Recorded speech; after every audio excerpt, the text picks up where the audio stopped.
বাপ পীর ছেলে পীর, বলছে আমি পীরজাদা। আশ্চর্য কথা, তাহলে নবীর ছেলে তো নবীজাদা, নূহ নবীর ছেলে। নূহ নবী যখন দেখলো ডান দিকে ছেলে নাই, বাম দিকে ছেলে নাই, সমুদ্র একদম পৃথিবী পরিমাণ পানি হয়ে গেছে, আর কয়েকটা মাত্র তরঙ্গ, পাহাড়ের উপর সীমায় পানি পৌঁছে গেছে, পাহাড় ডুববো ডুববো অবস্থা হয়ে গেছে।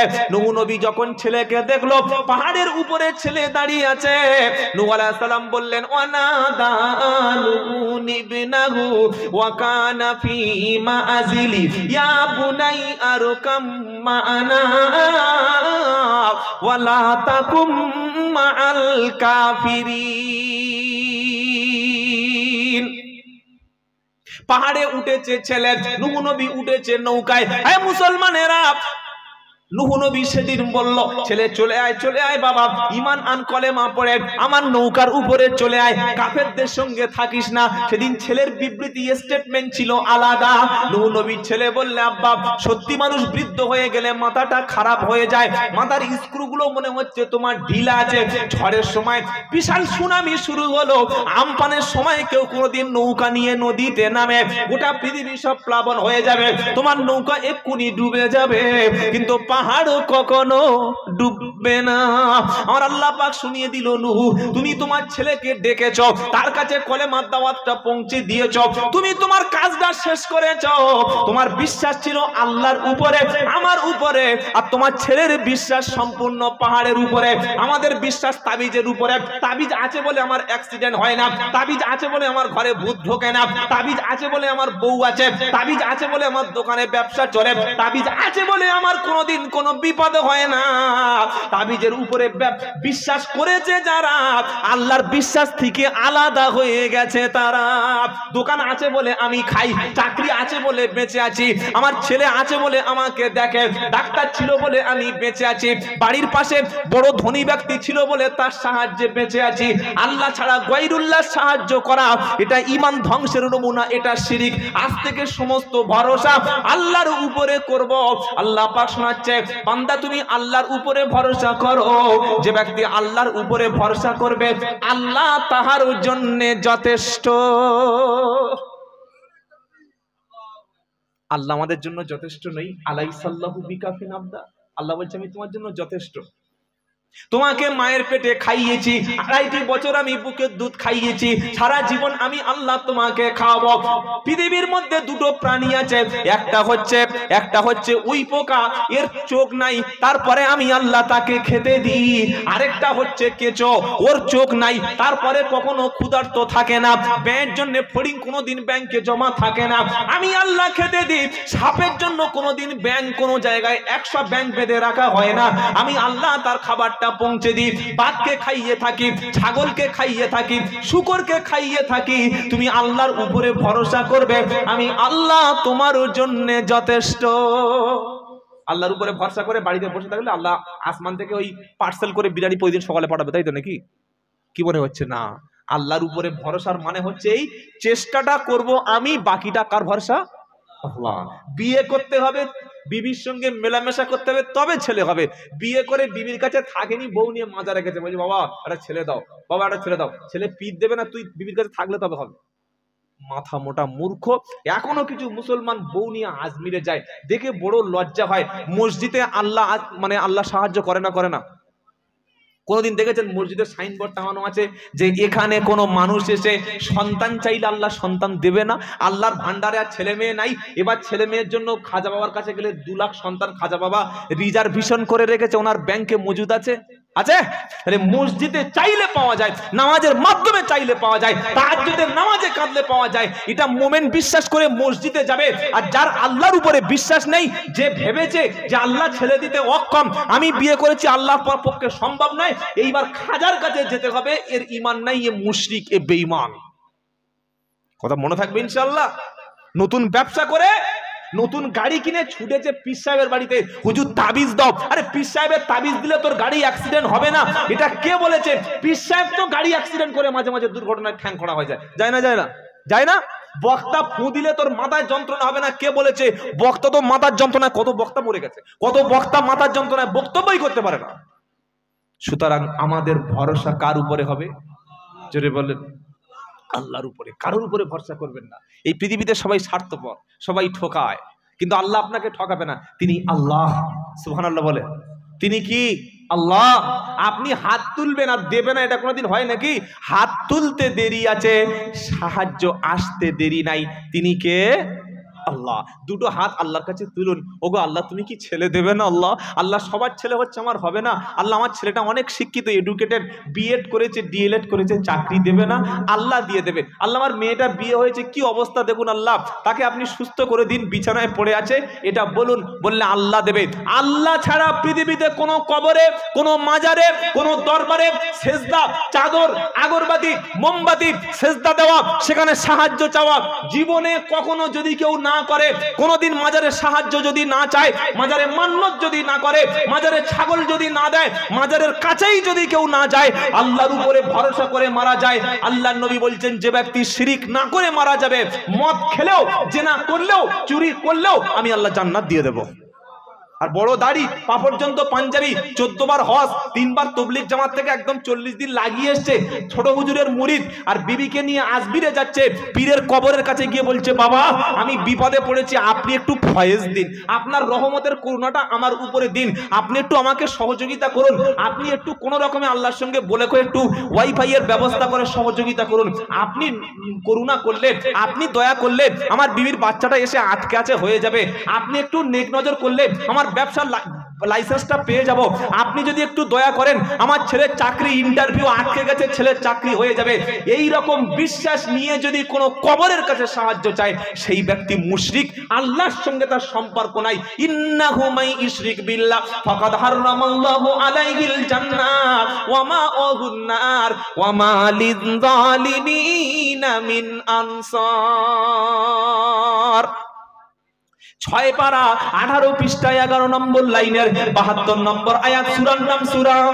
সূরার নাম সূরা মাইদা। হে মুসলমানেরা, সকলে বলুন, সব ব্যাপারে আল্লাহর কাছে বলবো ইনশাআল্লাহ। বলেন, নবীজি বললেন, উম্মত রে, তোমার পায়ে যদি একটা জুতো কখনো ছিঁড়ে যায়, তোমার যদি লবণটা ফুরিয়ে যায়, তোমার যদি কঠিন রোগে আক্রান্ত হয়, না কোনো কবরওয়ালার কাছে বলো না, সব বিষয় তুমি আল্লাহকে বলবে। আল্লাহ তারও বান্দারও কথা শোনে। যে ব্যক্তি আল্লাহ ছাড়া কোনো পীরের কাছে সাহায্য চাইবে, কোন কবরে সেজদা করবে, বিশেষ করে বাড়ির মেয়েরা ছাগল নিয়ে, চাদর নিয়ে বাবার মাজারে যায়, সেখানে গিয়ে বলে, হে গোরাচাঁদ বাবা, অনেক কষ্ট করে এসেছি, একটু ব্যবস্থা আপনি করুন। এরকম যদি কেউ কথা বলে, কবরওয়ালা দিতে পারে, সামান্য উপকার কোন মুমিনের করতে পারে, এমন বিশ্বাস করলে আল্লাহ পাক বলছে, উপকার তো করি আমি আল্লাহ। মাই ইশরিক বিল্লাহ ফাকাদ হারামাল্লাহু আলাইহিল জান্নাহ। আমার সঙ্গে অন্য পীর উপকার করতে পারে, আমি ছেলে দিতে পারি, অন্য কোন পীর ছেলে দিতে পারে, আমি চাকরি দিতে পারি, অন্য কোন পীর চাকরি দিতে পারে, আমি সাহায্য করতে পারি, কবর থেকে দাতা বাবা তিনি সাহায্য করতে পারে, আমি আল্লাহ। আমার সাথে অন্য যদি কারো শরীক করো, ফাকাদ হারামাল্লাহু আলাইহিল জান্নাহ। তোমার টুপি দাড়ি, পাঞ্জাবি, মেসওয়াক, তাহাজ্জুদ, দিনের দাওয়াত, তাবলীগ, পীরের মুরিদ, সবকিছুর ঠিকানা শেষে হবে জাহান্নাম। ওয়া মাআহুন নার, তোমার ঠিকানা জাহান্নাম, তোমার জন্য জান্নাত হারাম। ওয়া মা লিয-যালিমিনা মিন আনসার, এই জালিমের জন্য কোনো সহযোগিতা নাই। আজ থেকে তওবা করুন। যেটা আনতে যাব মসজিদে, যেটা বলতে যাব আল্লাহর কাছে, যে দুঃখটা করব আল্লাহর কাছে, কোনো কবরে, কোনো মাজারে নিজে যাব না, আর বিবিকে কখনো পাঠাবো না। কারা কারা কবর ছেড়ে মসজিদে যাবেন, আল্লাহর কাছে সাহায্য চাইবেন? হাত তুলুন। নারায়ে তাকবীর। আল্লাহর ওলিদের কবর সম্মান করব, জিয়ারাত করব, কিন্তু কখনো সেখানে সহযোগিতা চাইতে যাব না। তারা ওলি পীর, তারা দিনের মেহনত করেছিল বলে আমরা ইসলাম পেয়েছি, তারা কিতাব লিখেছিল বলে আমরা ঈমান হেফাজত আমাদের হয়েছে। কত কিতাব আল্লাহর ওলিরা লিখেছে জানেন? পীরেরা কত আলেম তৈরি করেছিলেন জানেন? সুবহানাল্লাহ। তাদের মেহনতের ফসল হচ্ছে আমরা মুসলমান, বলুন না সুবহানাল্লাহ। কিন্তু কখনো কবরে যাবেন না, মাজারে যাবেন না। মাজার হচ্ছে সম্পূর্ণ 100% ব্যবসা চলছে এখন। এমনও মাজার পশ্চিম বাংলার জমিন আছে যেখানে কবর নাই। চলুন আপনি, আমি তো চাম্পাটি বাড়ি, আমার চাম্পাটিতে থাকি, আমার গাড়িতে চলুন, আপনাকে 3 দিন বারাইপুরের আসমার নাম করা বিরিয়ানি খাওয়াবো। চলুন। পিয়ালির পরের স্টেশনের নাম হচ্ছে, চাম্পাটির পরের স্টেশনের নাম হচ্ছে পিয়ালি, ঘটিয়ারির মাঝখানে ওই স্টেশন, রেল স্টেশন। ওখানে লেবে দেখবেন লেখা আছে হযরতে বদর পীর। কি বলেন? বদর পীর। আমি একদিন গেলাম, দেখি কিরকম বদর পীর জিয়ারত করি। তো গিয়ে বললাম বদর পীরের মাজারটা কই? বলছে হুজুর চলে যান, এখানে কোনো মাজার নাই, এমনি কবর নাই, শুধু এমনি এমনি চলছে। মাল্লাই উপরে খাটিয়ে দিয়েছে প্যান্ডেল। কি ব্যবসা না ব্যবসা না? কবরের উপরে যদি উঁচু মাজার করা, কবরের উপরে গম্বুজ করে পীরের সম্মান যদি করা ইসলামে জায়েজ হতো, তার যদি ওলির সম্মান বেড়ে যেত। মদিনায় শুয়ে আছে 10,000 নয় বরং 70,000 নাজাত প্রাপ্ত সাহাবা। নবী বলেছেন আল্লাহ যাদের জান্নাতের সুসংবাদ দিয়েছে, কিয়ামতের দিন জান্নাতুল বাকি থেকে 70,000 ব্যক্তি বিনা হিসাবে আল্লাহর জান্নাতে যাবে। আব্দুল্লাহ ইবনে মাসউদ, সুবহানাল্লাহ, আব্দুল্লাহ ইবনে আব্বাস, কি বড় বড় সাহাবা শুয়ে আছে। মদিনা শরীফে যান, খালি ওখান থেকে কি আনেন? খেজুর আর জমজমের পানি, শর্মা আর খোরমা, আর কিচ্ছু আনে না। দেখে না হতভাগাগুলো যে সেখানে কোনো কবর নাই, সেখানে কবরের সেজদা দিচ্ছে না, কোনো মেয়ে গড়াগড়ি করছে না, এগুলো দেখেন না। ঈমান সাফ করুন, যিনি সাহায্য করবেন তিনি আল্লাহ। নূহ নবীর ছেলে বলল আল্লাহ আমাকে নয় বরং পাহাড় আমাকে বাঁচাবে। নূহ নবী বললে চলে আয় বাবা, আজকে পাহাড় তোকে বাঁচাতে পারবে না, বৃষ্টি তোকে ডুবিয়ে দেবে। কথা বলতে বলতে আল্লাহর গজব শুরু হয়ে গেল, একটা ঝাপটায় ছেলেকে পানিতে ডুবিয়ে দিল। নূহ নবী বড় আশ্চর্য হয়ে গেল। এবার আল্লাহকে নূহ নবী বলছে ওয়ানাদা নূহু রাব্বাহু ফাকালা রাব্বি ইন্নাবনি মিন আগালি ওয়া ইন্না ওয়াদাকাল হক ওয়া আনতা আহকামুল হাকিমিন। একদম সূরা হুদের একদম এই 5 পৃষ্ঠার শেষের আয়াতটা। নূহ নবী বললে ওয়ানাদা নূহু রাব্বাহু ক্বালা রাব্বি ইন্নাবনি মিন আগালি। নূহ নবী বললে আল্লাহ ও তো আমার ছেলে, ও তো আমার আহাল, ও তো নবী জাদা, যারা বলছে পীর জাদা। এবার নূহ নবী বলছে আল্লাহ তো নবীর বেটা, ও তো নবী জাদা, আমার রক্ত আমার ছেলের শরীরে আছে, আমার ডিএনএ এর সঙ্গে আমার ছেলের ডিএনএ অ্যাডজাস্ট হবে, আমার পরিশ্রম আমার ছেলের পিছনে রয়েছে। রব্বানা আপনি তো বলেছেন পরিবারকে কাউকে ধ্বংস করবেন না, পরিবারকে বাঁচাবেন আল্লাহ। আমার ছেলে হলে কিভাবে ডুবে গেল আল্লাহ, আপনি তো ওয়াদা খেলাপ করেন না, আপনি কেন ছেলেকে, কিভাবে আল্লাহ ছেলে ডুবে গেল বুঝতে পারছি না। এবার পরের আয়াতটা পরের পৃষ্ঠার উপর থেকে শুরু হচ্ছে। আল্লাহ পাক ডেকে বলছে ইয়া নূহু ইন্নাহু লাইসা মিন আহালিক। হে নবী তোমার জন্ম দেওয়া ছেলে হতে পারে, তোমার রক্ত তার শরীরে থাকতে পারে, তোমার বীর্য তার শরীরে থাকতে পারে, তুমি তাকে খাওয়াতে পারো। তোমার মতো সত্য নবী পেয়ে, তোমার মতো সত্য একজন দায়ী পেয়ে যে বাপকে নবী বলে মানল না, তোমার উপরে কলেমা পড়লো না, অমন ছেলেকে কখনো যেন সন্তান বলে দাবি করবে না। কি গো, ভক্ত ভালো কিন্তু অন্ধ ভক্ত ভালো না। কি মেয়েদের ওখানে সাপ ঢুকেছে নাকি? হ্যাঁ নাকি জায়গা হচ্ছে না কোনটা? আল্লাহু আকবার। আল্লাহ মায়েদের হেফাজত করুক, বলুন আমিন। এতগুলো মেয়ে এখানে এসছে, আল্লাহু আকবার, সুবহানাল্লাহ, আলহামদুলিল্লাহ, লা ইলাহা ইল্লাল্লাহ, তাকবীর তাকবীর। আল্লাহ আমাদের ইসলামের জন্য কবুল করুক, বলুন আমিন। এ বাবাজিরা, সেদিন চোখে আঙ্গুল দিয়ে আল্লাহ দেখিয়ে দিয়েছে নবীর ছেলে হলেও রেহাই নাই যদি আমল না থাকে। কথা বুঝেছেন বাবাজি? নবীর ছেলে হলেও রেহাই নাই যদি তার ঈমানটা আল্লাহর উপরে না থাকে। আপনি কোন পীর সাহেবের মুরিদ নামাজ ছাড়া জান্নাতে যাবেন বলে বসে আছেন? হ্যাঁ, আপনি কোন পীরের মুরিদ হয়েছেন আপনি হারাম ছাড়তে পারলেন না, আজও পর্যন্ত গীবত ছাড়তে পারলেন না, আজও পর্যন্ত আল্লাহর ঘরে না গিয়ে আপনি বলছেন জান্নাতি? বলবেন না। পীরের কাছে যাবেন দিন শেখার জন্য, তার ঘাড়ে পা রেখে পার হওয়ার জন্য না। পীরের মজলিসে যাবেন যদি হাক্কানি পীর হয়, তার কাছে যাবেন ইসলাম শিখতে, কোরআন শিখতে, তার কাছে মাথার ফু নেওয়ার জন্য যাবেন না। আর কত শির দাঁড়া বিক্রি করবেন ভাই? পীর সাহেব বসে আছে, মাথাটা পায়ের কাছে এরকম নিচু করে পীরের পায়ের উপরে সেজদা দিয়ে আসার সময় চুমু খেয়ে চলে আসছে। আমি মেদিনীপুরে দেখে এসেছি, ওখানে লাড্ডু পীর, সুন্নি যারা আছে, সুন্নি ভিজে সুন্নি, ওই লাড্ডু পীর গুলো মেয়েদেরকে পাঠিয়ে দিয়েছে। আমি বললাম ভাই এটা তো ইসলামে নাই। ইসলামে যদি কারোর পা টিপে দিতে হয়, যদি কারোর পা ধরে খেদমত করে জান্নাত পাওয়া যায়, সেটা আব্বা এবং আম্মা। বলুন সুবহানাল্লাহ।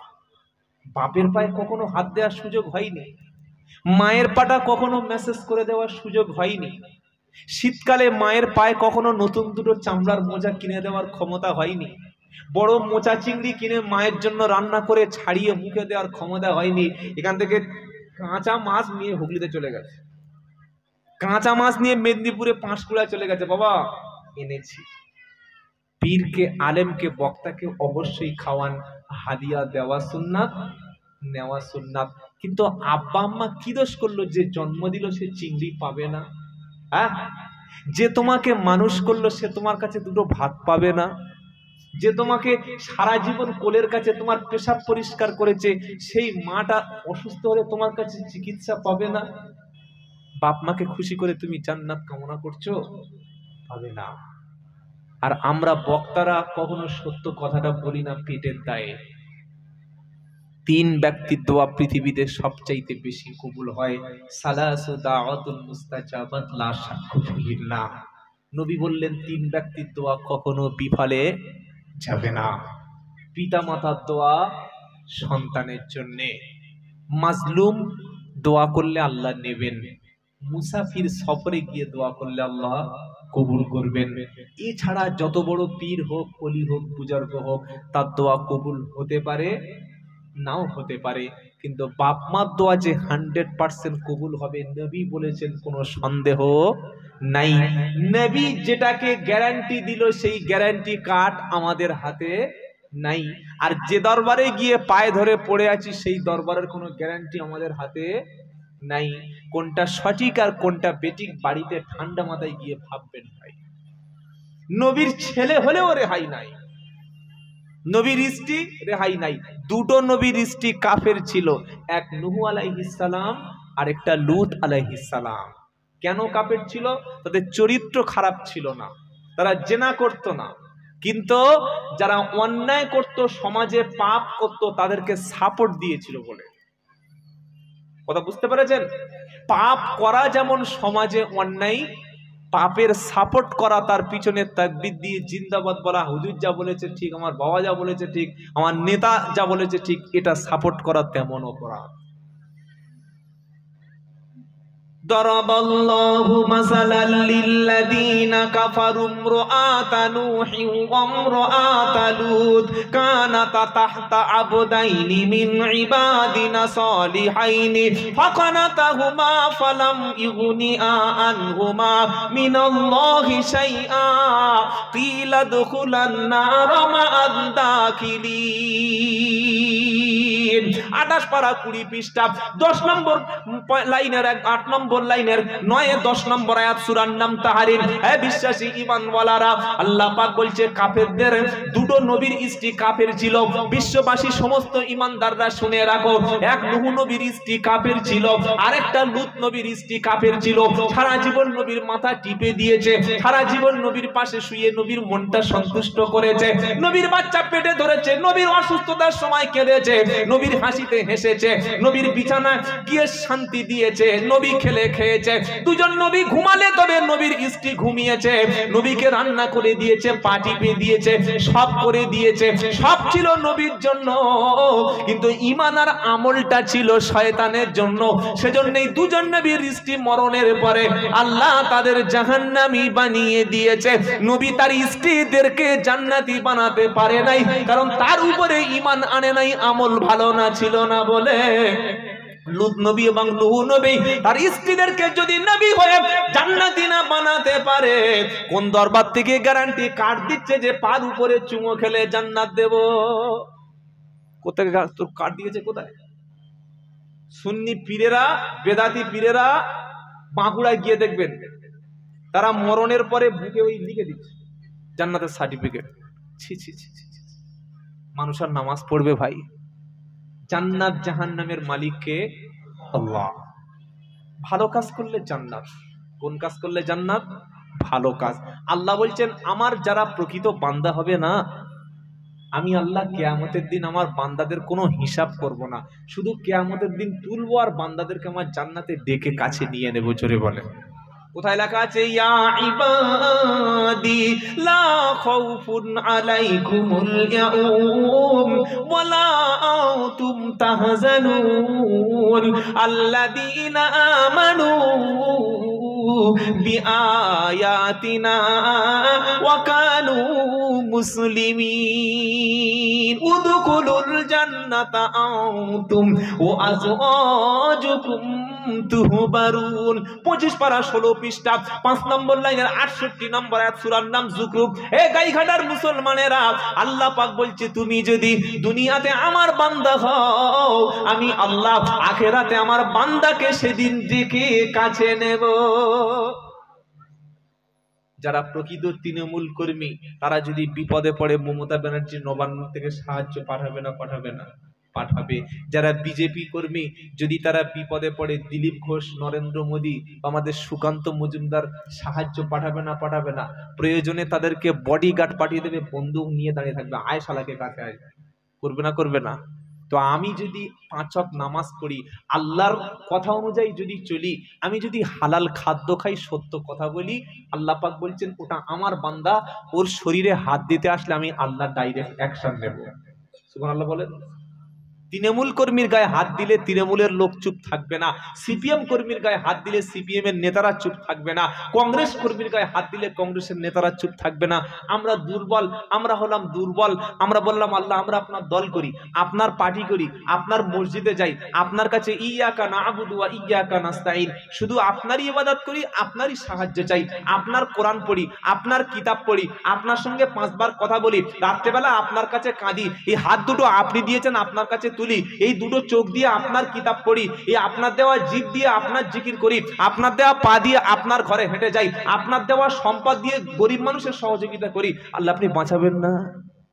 আল্লাহ আপনি সাহায্য করবেন না? কোরআন বলছে ওয়াজিব ওয়াকানা হাক্কান আলাইনা নাসরুল মুমিনিন।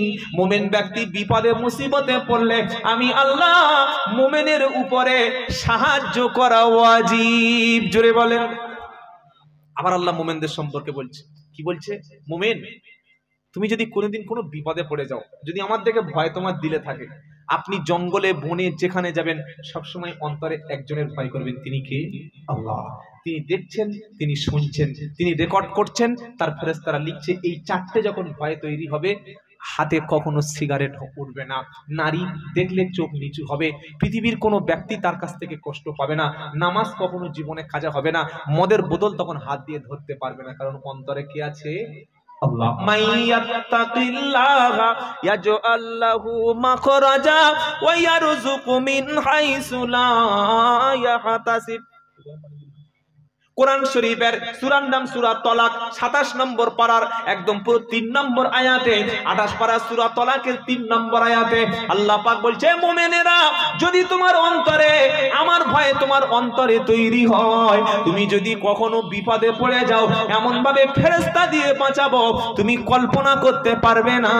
আর তোমার যখন রুজির প্রয়োজন হবে, অর্থের প্রয়োজন হবে, আমি আল্লাহ আসমান থেকে রুজি তোমার কাছে পৌঁছে দেব। বললে হুজুর বিপদে পড়লে আল্লাহ পৌঁছে দেবে? নমুনা কি আছে বলুন? নবী ইউনূস আলাইহিস সালাম তিনি কলেমার দাওয়াত দিয়েছে, দেশবাসী যখন মানতে পারলো না, তিনি আল্লাহর হুকুম আসার আগেই জনগণকে ফেলে রেখে চলে যাচ্ছে, তাদের উপরে গজব ডেকে দিয়ে চলে যাচ্ছে।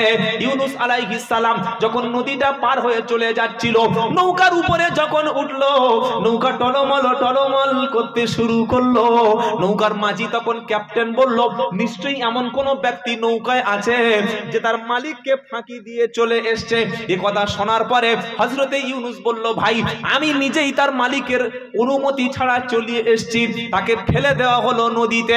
বিশাল দরিয়া যখন ফেলা হলো, একে দরিয়ার মধ্যে অন্ধকার, আরেকটা রাতের বেলা অন্ধকার, আরেকটা বড় মাছ এসে গ্রাস করে নিল, এটাও ছিল অন্ধকার। কিছু মানুষ সমাজে এখনো বলে বেড়াচ্ছে আল্লাহকে ডাইরেক্ট পাওয়া যায় না। অনেক মানুষ শুনি, কিরকম, ভাই তুই ডাইরেক্ট মমতা ব্যানার্জি পর্যন্ত পৌঁছাতে পারবি? বলছে না। ডাইরেক্ট তুই রাহুল গান্ধীর কাছে পৌঁছাতে পারবি? না। তোর নিজের কেস তুই নিজে একা লড়তে পারবি, মানে উকিল ছাড়া কখনো মামলা লড়া যায়? বলে না। তাহলে তুই তাহলে পিন না ধরলে জান্নাত পাবি কি করে? যুক্তিটা কিন্তু দারুণ যুক্তি, কি দারুণ যুক্তি না? বলছে তুই যদি কারণ না ধরিস, কারোর ভায়া না হয়ে যাস, তো তুই জান্নাতে যাবি কি করে? কারণ না কারো তো ধরতে হবে, কারণ না কারো ধরতে হবে। বাহ, ঠিক বলেছো ভাই, একদম 100% ঠিক। আচ্ছা বলুন তো, মমতা ব্যানার্জির সঙ্গে যদি এই এলাকার কোনো ব্যক্তির পরিচয় থাকে, তিনি যদি চেনেন, রাহুল গান্ধীর সঙ্গে এই এলাকার কারোর যদি পরিচিতি থাকে, মোদির সঙ্গে এই গ্রামে কারোর যদি পরিচয় থাকে, এই ব্যক্তির সাহায্যটা আসতে কি আর কোনো আটকাবে কেউ? কোনো সাহায্যের অসুবিধা হবে? হবে না। উকিল ধরতে হয় কেন? কারণ আমার মামলার ব্যাপারটা যিনি বিচারপতি তিনি তাকে বোঝাতে পারবো না, সেজন্য তো উকিল ধরতে হয় নাকি? কি বলছেন আপনারা? বুঝতে পারছেন না? উকিল আমরা এই জন্য ধরি, আইনে জিতে যাওয়ার জন্যে মামলার মূল বিষয়টা আমি সঠিকভাবে বিচারপতির কাছে উপস্থাপন করতে পারবো না, তাই আমরা উকিল ধরি। আর নেতার কাছে ডাইরেক্ট যাওয়া যায় না, কাউকে ধরতে হয়, কারণ মুখ্যমন্ত্রী আমাকে চেনেন না, রাহুল গান্ধী আমাকে চেনেন না। যদি কেউ রাহুল গান্ধী বা মুখ্যমন্ত্রী বা নরেন্দ্র মোদীর একবার পরিচিত লোক হয়, তিনি নবান্নে বা মোদীর কাছে গেলে তাকে আটকাবে না, তাড়াতাড়ি রাস্তা খুলে দেবে। জোরে বলেন, রাস্তা খুলে দেবে। যারা বলছে না ধরলে জান্নাত পাওয়া যাবে না, এরা কি যুক্তি দেয়? যে আল্লাহকে ডাইরেক্ট পাওয়া যায় না। আর আমার আল্লাহ বলছেন ওয়াসজুদ ওয়াক্তারিব, সেজদা দে, সবচাইতে আমার কাছাকাছি বান্দা সেজদায় নিকটবর্তী হয়ে যায়। সুবহানাল্লাহ। যখন বান্দা দোয়া করে রাত্রেবেলা, দোয়া করার সময় আল্লাহ আর বান্দার মাঝখানে কোনো পার্টিশন থাকে না। একটা জিনিস দেখাচ্ছি আপনাদের, দেখুন। ধরুন আমার এই মোবাইল আছে, ফোন আছে, ছেলেরা কয়েকবার ফোন করলো আমার কাছে যে হুজুর কত দূর আছে, কি ব্যাপার?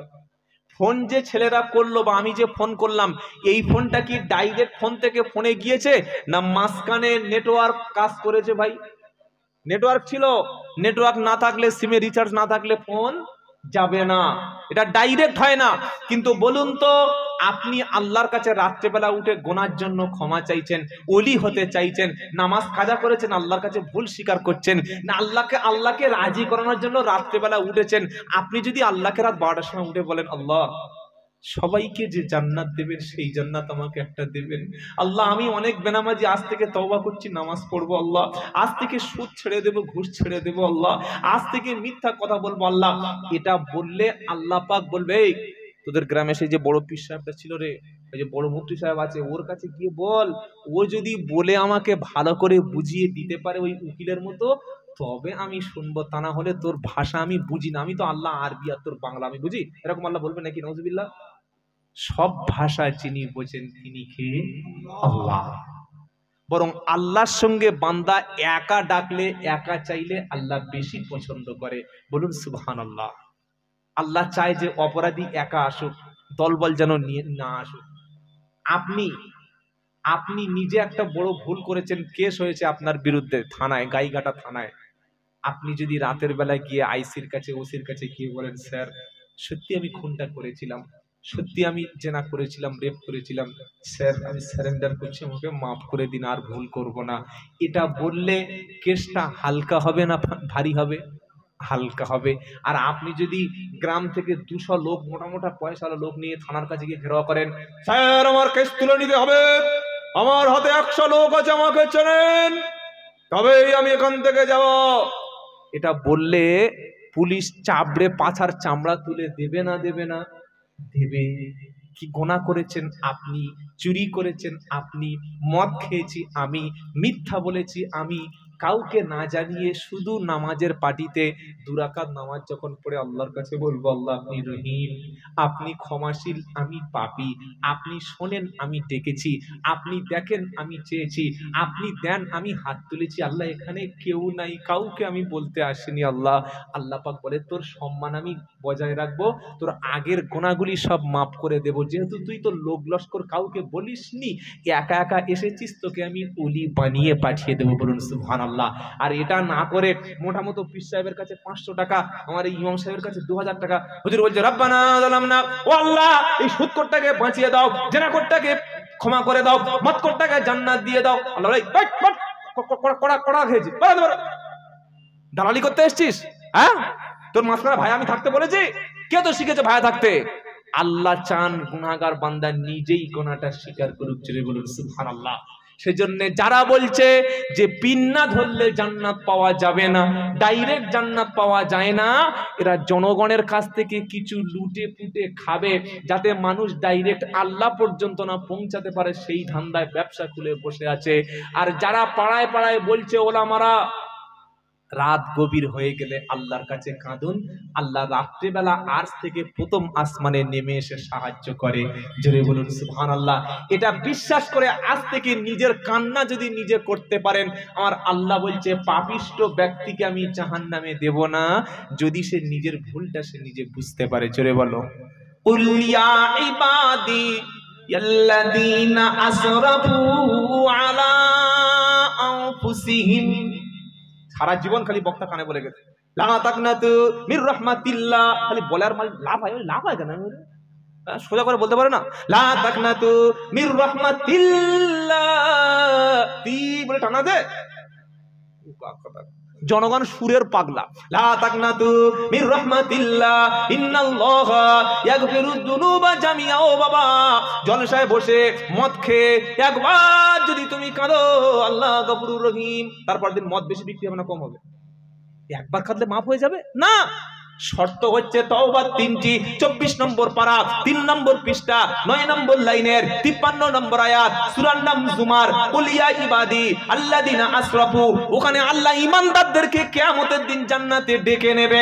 ওখানে আল্লাহ শব্দ শুনিয়েছিল ইয়া ইবাদি লা খাউফুন আলাইকুমুল ইয়াউম, হে আমার বান্দা তোদের ভয় নাই, হে আমার বান্দা তোদের চিন্তা নাই। আর এখানে গুনাহগারদের আল্লাহ বলছে কুল ইয়া ইবাদি, হে আমার বান্দা সুদ খেয়েছিস, জুয়া খেলেছিস, মদ খেয়েছিস, নারী নির্যাতন করেছিস, নামাজ কাজা করেছিস, আল্লাযিনা আসরাফু আলা আনফুসিহিম, নিজের নফসকে, নিজের প্রবৃত্তিকে, নিজের দেহটাকে, নিজের কলবকে পুড়িয়ে ধ্বংস করে দিয়েছিস, জীবনটা বেকার করে দিয়েছিস। আমি আল্লাহ আমার বান্দাকে শুনিয়েছিলাম তাকনাতু মির রাহমাতিল্লাহ, আমার বান্দা যারা হবে, আমার দলের মধ্যে যারা থাকবে, যারা মাঝে মাঝে মসজিদে আসবে, কোরআন ওয়ালাদের সাথে মিশবে, ওলামাদের মজলিসে বসবে, চোখের পানিটা ফেলবে, দুটো একটা ভুল যদি হয়ে যায় খবরদার আমার দয়া হতে কখনো যেন নিরাশ হয়ে যাবি না।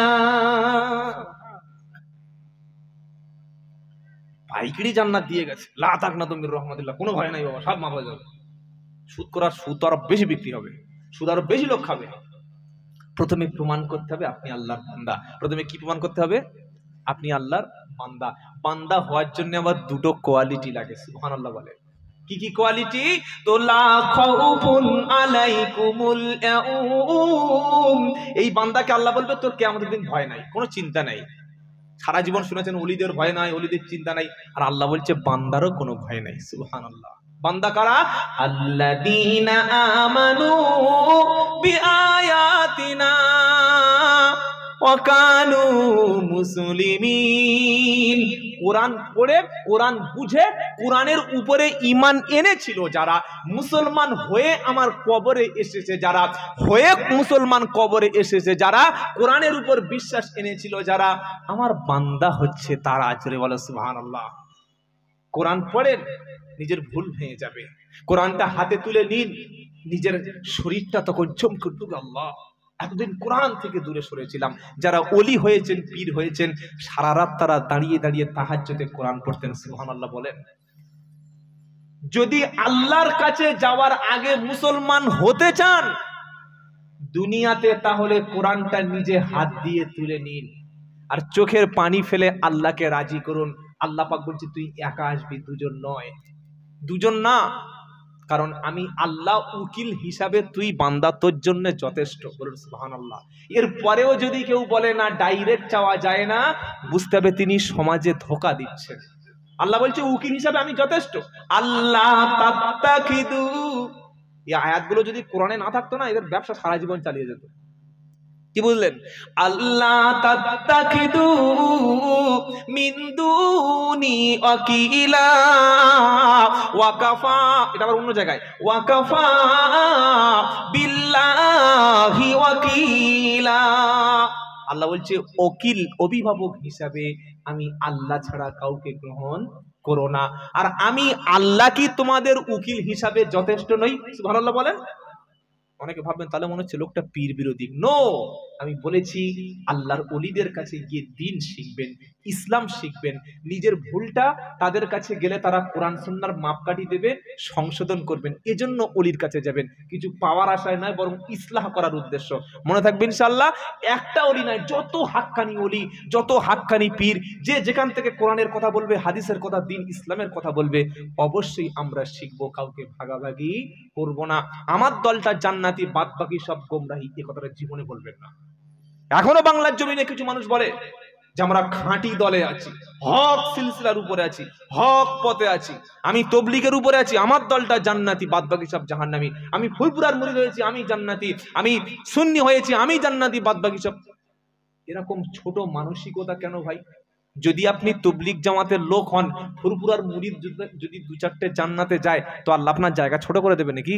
হ্যাঁ, আপনি যদি ফুরফুরার মতদর্শের লোক হন, তবলিগ জামাতের দুটো লোক যদি গুনাহগার হয়ে কোরআন শিখে এসে যদি ওলি হয়ে কবরে যায়, আল্লাহ জান্নাতটা কেড়ে সবার ভাগ করে দেবে নাকি? না। আপনার মনের মধ্যে হিংসা আছে। হিংসা হচ্ছে শয়তানের তৈরি করা অস্ত্র। নামাজি মদ খাবে না, শয়তান জানে। নামাজি জেনা করবে না, শয়তান জানে। নামাজি জুয়া খেলবে না, শয়তান জানে। কিন্তু নামাজি যে হিংসা শয়তান তাকে করিয়ে জাহান্নামী বানাবে, এটাও শয়তান খুব ভালো করে জানে। কথা বুঝেছেন? সেজন্য এমন কিছু ভাইরাস আমাদের মনে ঢুকিয়ে দেবে, এই হিংসা কর, একার দলটা ঠিক, তোর দলের তকবীরদের পিছনে বাদ বাকি সব জাহান্নামী বলে দে। না, বলবেন না। আমরা সকলে কলেমার ভাই, বলুন সুবহানাল্লাহ। আল্লাহ পাক বলছে আমি আল্লাহ উকিল, আমি আল্লাহ তোদের জন্য যথেষ্ট, আমি শুনি, তোরা দোয়া কর, আমি আল্লাহ শুনবো। সুবহানাল্লাহ বলেন। এবার একজন উঠে বলছে হুজুর খালি আপনি এতক্ষণ ধরে উল্টোপাল্টা বলে যাচ্ছেন, আমি রাত্রেবেলা উঠে আল্লাহর কাছে দোয়া চাইবো, আল্লাহ শুনবে? ওয়া ইদা সাআলাকা ইবাদি আন্নি ফাইন্নি করিব উজিবু দাওয়াতাদ দাঈ ইযা দাআনি ফালইস্তাজিবুলি ওয়াল ইউমিনু বি লাআল্লাহুম ইয়ারশুদুন। দ্বিতীয় পারা 8 পৃষ্ঠা 4 নম্বর লাইনের 186 নম্বর আয়াত সূরা বাকারা। ওয়া ইদা সাআলাকা ইবাদি আন্নি ফাইন্নি করিব। এই আয়াতটা থাকার পরে কেন 500 টাকা দিয়ে দোয়া করার লোক ডাকেন? এই আয়াতটা কোরআনে থাকার পরে কেন বক্তার পকেটে 2000 টাকা দিয়ে বাপের কবরের কাছে নিয়ে যান? এই আয়াতটা কোরআনে থাকার পরে কেন ভাড়াটে মৌলবি দিয়ে দোয়া করান? আল্লাহ বলছে ওয়াইদা, যখন সাআলাকা ইবাদি, আমার বান্দা আপনার কাছে প্রশ্ন করে, আন্নি ফাইন্নি করিব, আমি আল্লাহ বান্দার কত কাছে, ডাকলে কি আমি আল্লাহ সাড়া দেব? নাকি মাঝখানে ভায়া বসাতে হবে, মাঝখানে একটা আলেমকে ধরতে হবে, তিনি চেয়ে দিলে তবে আল্লাহ দেবে, আমি চাইলে দেব না, আল্লাহ আমার চেনে না? আল্লাহ বলছে নবী এমনটি জানো না, আমার বান্দার কাছে আপনি বলে দিন আন্নি ফাইন্নি করিব, আমি আল্লাহ আমার বান্দার সবচাইতে নিকটবর্তী। উজিবু দাওয়াতাদ দাঈ ইযা দাআনি ফালইস্তাজিবুলি, বান্দা যখন আমাকে ডাকবে, আমার কাছে চাইবে, আমি আল্লাহ তার ডাকে সাড়া দিয়ে থাকি যদি সে আমাকে ডাকে। জোরে বলো সুবহানাল্লাহ। আল্লাহ তোমার ডাকতে পারি না, আল্লাহ তোমার ডাকতে পারি না, ডাকার মতো ডাকলে আল্লাহ কেমনে শোনে না। আজ থেকে নিয়ত করুন, ডাইরেক্ট চাইবো, কোনো মাধ্যম নয়, কোনো পীরের মাধ্যম নয়, কোনো মাজারের মাধ্যম নয়, আজ থেকে আল্লাহকে ডাইরেক্ট চাইবো। বলুন ইনশাআল্লাহ। কোনো মাজারে দোয়া করবেন না, কোনো মাজারের কাছে গিয়ে জীবনে আল্লাহর কাছে সাহায্য চাইবেন না, সবকিছু আমার আল্লাহর কাছে চাইবো। বলুন ইনশাআল্লাহ। যাই হোক, আমার বড় ভাই মাওলানা কারি ইয়াসিন আলী সাহেব মর্দে মুজাহিদ, আল্লাহ পাক একজন যোগ্য আলেমকে আমাদের সামনে হাজিরা করেছেন। একবার তাকবীর দিন, লিল্লাহি তাকবীর, তাকবীর, তাকবীর। শিরক বিদআতের পক্ষে তিনি কথা বলেন। আল্লাহ পাক তানাকে